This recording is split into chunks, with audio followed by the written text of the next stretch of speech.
Hello guys, welcome back my channel भारतीय बाजार। चलिए देखते हैं कल मार्केट की इस फंड मोमेंटम करेगी, किस स्टॉक में अपडेट कर सकते हैं। इसके पीछे का रीजन क्या है, अगर मार्केट का ओपनिंग गैप अप हो तो क्या करे, गैप डाउन हो तो क्या करे, अगर मार्केट फ्लैट ओपन होती है तो किस साइड मोमेंटम करेगी, इन सारे टॉपिक पर हम लोग डिस्कशन करने वाले। लेट्स हम लोगों ने यहाँ पर कल क्लियर डिस्कशन किया था कि अगर मार्केट फ्लैट ओपन होती है और 44,000 के लेवल को ब्रेक करती है, 44,050 के लेवल ब्रेक करती है, हम लोग बाइंग करेंगे 500 तक हमारा टारगेट होना चाहिए। मार्केट यहाँ पर गैप अप ओपनिंग हो गया 15 मिनट कैंडल में। देखते हैं मार्केट में यहाँ पर गैप अप ओपनिंग हो गया और गैप अप ओपनिंग के बाद फर्स्ट 15 मिनट कैंडल में ही ये 250 पॉइंट का कैंडल बना दिया, ऑलमोस्ट 500 के आसपास तक पहुंच चुका था।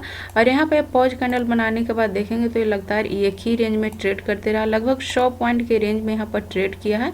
यहाँ पर 44,450 से लेकर के 350 के रेंज में पूरा डे ट्रेड किया है। ये लास्ट में 2 बजे के बाद यहाँ पर ब्रेकडाउन दिया और इसके नीचे थोड़ा सा मूव किया है। तो यहाँ पर अगर मार्केट फ्लैट ओपन होता तो यहाँ पर इंट्राडे ट्रेडर को एक अच्छा पॉइंट कैप्चर हो पाता। यहाँ पर गैप अप ओपनिंग हो गया तो पोजिशनल ट्रेड जितने लोगों ने यहाँ पर कैरी फॉरवर्ड किया होगा उन्हें ही ये पॉइंट कैप्चर हो पाया होगा। इंट्राडे ट्रेडर को यहाँ पर कुछ भी नहीं मिला। बायर्स यहाँ पर इंट्राडे ट्रेडर के साथ धोखा किया क्योंकि ये लाइफ टाइम हाई को ब्रेक करने वाला था। अगर ये फ्लैट ओपन होकर के इसको ब्रेक करता तो यहाँ पर इंट्राडे ट्रेडर एक अच्छा पॉइंट कैप्चर कर पाते, बट यहाँ पर गैप अप ओपनिंग हुआ और यहाँ पर इंट्राडे ट्रेडर को कुछ भी नहीं मिला।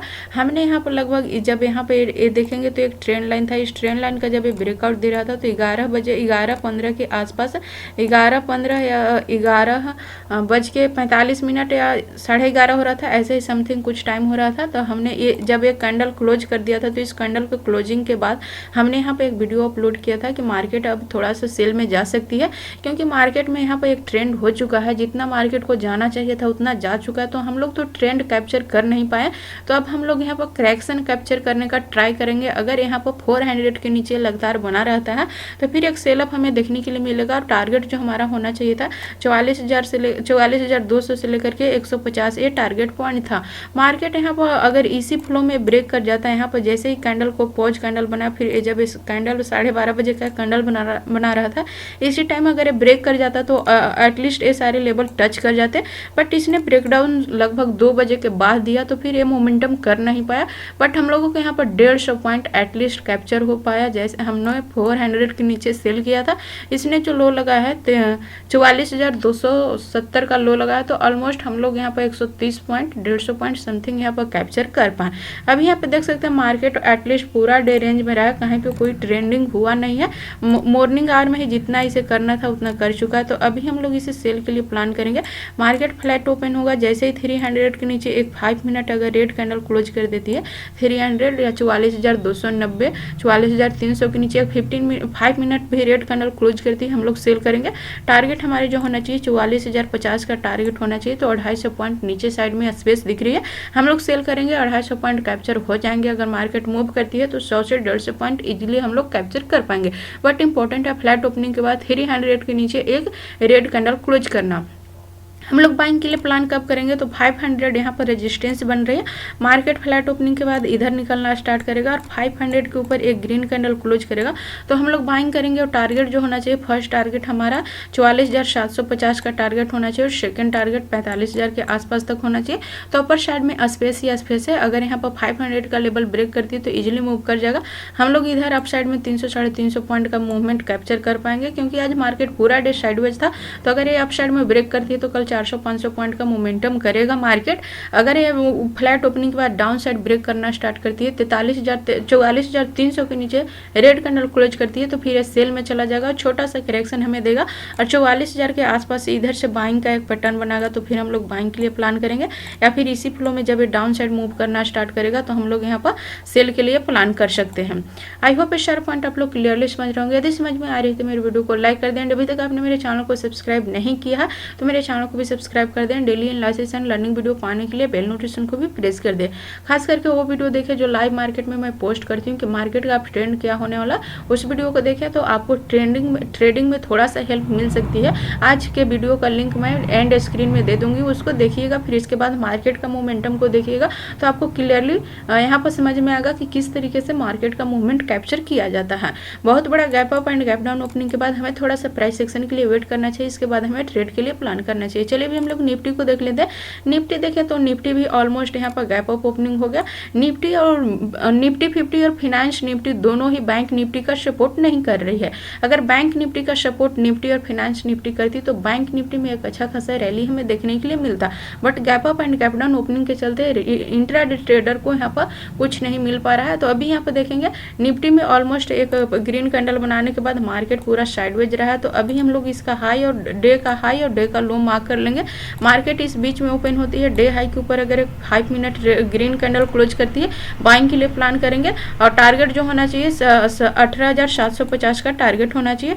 और अगर डाउन साइड में अगर एक क्लोज करती है रेड कैंडल डे लो के नीचे 5 मिनट का रेड कैंडल क्लोज करती है नीचे साइड में, तो फिर हम लोग यहाँ पर सेल कर सकते हैं। 570 के नीचे सेल करेंगे, टारगेट 500 तक होना चाहिए।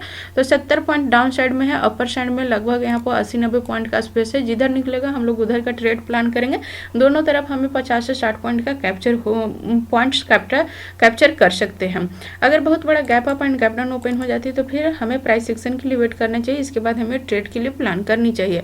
सीएनसी में हम लोग देखते हैं फिनांस निफ्टी में कल यहाँ पर इसका एक्सपायरी है, तो हम लोग इसे थोड़ा सा देख लेते हैं।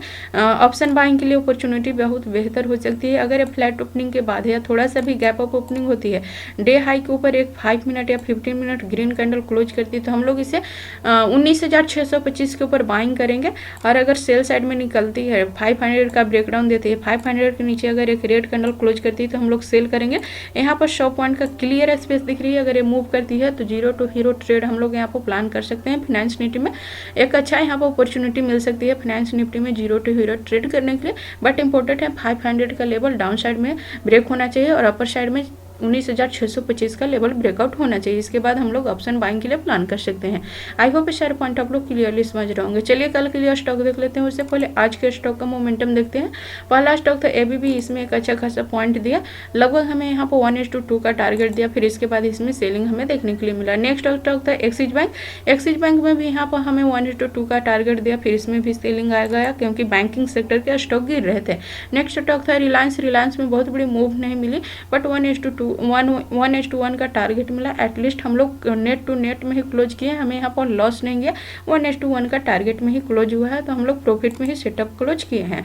नेक्स्ट स्टॉक था इप्रो, इसमें हमारा एक एसएल चला गया क्योंकि मार्केट थोड़ा सा गैप अप ओपनिंग किया, बट यहाँ से बाइंग का सेंटीमेंट दिख रहा था और इसमें हमारा एक एसएल गया, बट 3 में हमें प्रॉफिट मिले, 1 में एसएल गया, उसके अगेंस्ट में मार्केट हमें एक अच्छा खासा प्रॉफिट दिया। चलिए कल के लिए स्टॉक देखते हैं। पहला स्टॉक है आइसर मोटर, आइसर मोटर में देखेंगे मार्केट में एक अच्छा मूवमेंट होने के बाद यहाँ पर फिर मार्केट एक करेक्शन लिया, करेक्शन के बाद हम लोगों ने इसी पॉइंट पर बाइंग के लिए प्लान किया था, एक अच्छा खासा ट्रेंड कर चुका। आज ही इसने पॉज कैंडल बनाया है, कल है रनिंग में बाइंग साइड में मूव कर सकती है। फ्लैट ओपनिंग के बाद 3715 के ऊपर बाइंग करेंगे, 15 रुपये का स्टॉप लॉस टारगेट 182 प्लान कर सकते हैं।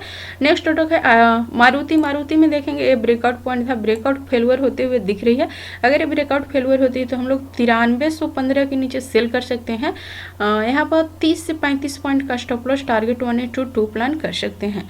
नेक्स्ट स्टॉक है बंधन बैंक, बंधन बैंक में देखेंगे यहाँ पे एक अच्छा खासा ब्रेकआउट होगा, फिर मार्केट यहाँ पर 3 दिन का पॉज लिया, अभी ये ब्रेकआउट कर सकती है, इसी रनिंग में अच्छा खासा मूव दे सकती है। कल 265 के ऊपर बाइंग करेंगे, 1 रुपये का स्टॉप लॉस टारगेट 1:2 प्लान कर सकते हैं। नेक्स्ट स्टॉक है रामकम सीमेंट, हम लोगों ने इसी रेंज के ब्रेकआउट पर ट्रेड किया था, फिर इस रेंज में आ गया, फिर जब ये रेंज का ब्रेकआउट दिया तो एक अच्छा खासा रैली दे चुका है, फिर से अगेन यहाँ पर साइड में मूव कर सकती है। कल हम लोग इसे इंट्राडे में ट्रेड कर सकते हैं, 889.50 के ऊपर हम लोग बाइंग करेंगे, 4 रुपये का स्टॉप लॉस टारगेट 1:2 प्लान कर सकते हैं। आई होप शेयर पॉइंट आप लोग क्लियरली समझ रहे होंगे। यदि समझ में आ रही है तो मेरे वीडियो को लाइक कर दें। अभी तक आपने मेरे चैनल को सब्सक्राइब नहीं किया तो मेरे चैनल को भी सब्सक्राइब कर दें। Daily analysis and learning video पाने के लिए बेल नोटिफिकेशन को भी प्रेस कर दें।